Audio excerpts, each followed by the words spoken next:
A vocal critic of President Obama's immigration policies is now armed with a new position he plans to use to fight the president. Alabama Republican Senator Jeff Sessions has been named chairman of the Immigration Subcommittee. He says his first task is to get Senate Republicans to rally behind his efforts to stop the president's executive actions that will prevent the deportation of millions of undocumented immigrants. Let me bring in Congressman Luis Gutiérrez, Democrat of Illinois. Congressman, pleasure to see you. Good to be with you, Jose. Let's talk about, well, first let me get your reaction on this new appointment by Jeff Sessions and his efforts. Well, let me just say, if the Republican Party wants to move forward as a national party, it has to stop thinking about simply the South. They got it. They seem to win there. They seem to be doing extremely well there. There is the rest of the United States of America, and they better have a vision and a manner in which they can approach the rest of the American population. And I don't think Sessions is going to lead them there. You know, Sessions, he's pretty secure in his position. And, but is that all you want? Is to control the Senate and never have a national party again? I think that's the real question the Republican Party has to ask itself. Yeah, and Congressman, I mean, the fact is that in order to be a national party, even in the Senate, you do need to think about the future and the growing size of the, Latino population that votes in the South. I couldn't agree with you more, because guess what? This next swing around, when you want to control the Senate, there'll be a presidential election. We happen to know what happens in the upswing of voter participation and the states that are going to be.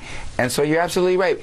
But I guess, look, they might find a way and a strategy, maybe to keep the Senate, maybe to keep the House, maybe to win locally. There'll never be a national party again. And I think that's the real question that they have to ask themselves. How are they going to move forward? And in Congress, let's talk about, Congressman, about moving forward. In the House of Representatives, there were some folks in the past there, in the Republicans, that are no longer there, that were very loud anti-immigration reform, and there are still some very powerful ones left, including King.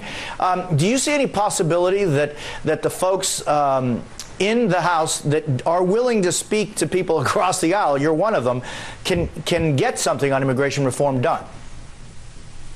Absolutely. Look,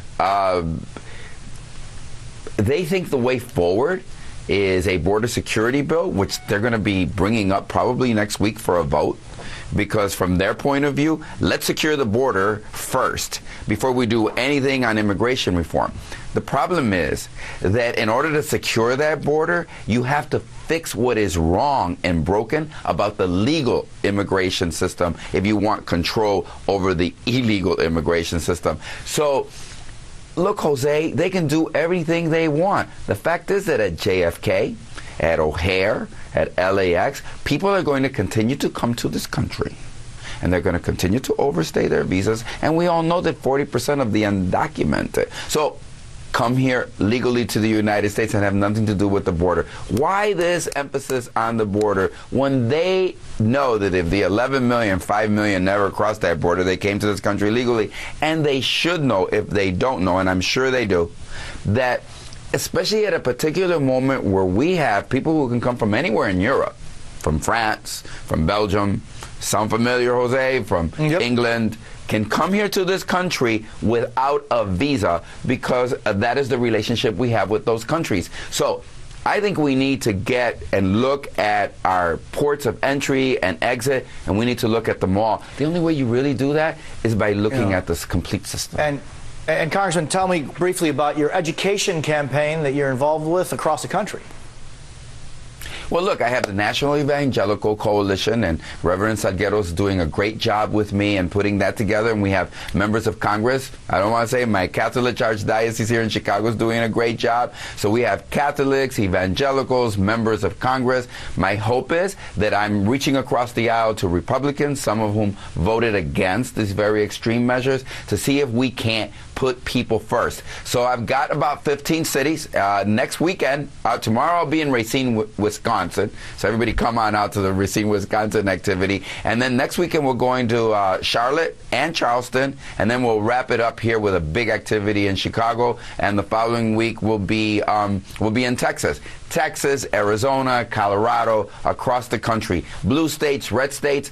Guess what? Undocumented immigrants who have American citizen children who want to get right with the law live in all 50 states of the union. I got to also I want to shout out to Spokane, Washington. A lot of people out there getting ready. So all across the nation, people are getting ready, and I want to make sure May 20th, that's the approximate date, that applications will be ready for the moms and dads of American citizen children. And until that day comes, Congressman, until that day comes, people do not get taken by other people who are saying that they can, for a fee, get the paperwork done. It's not out there yet.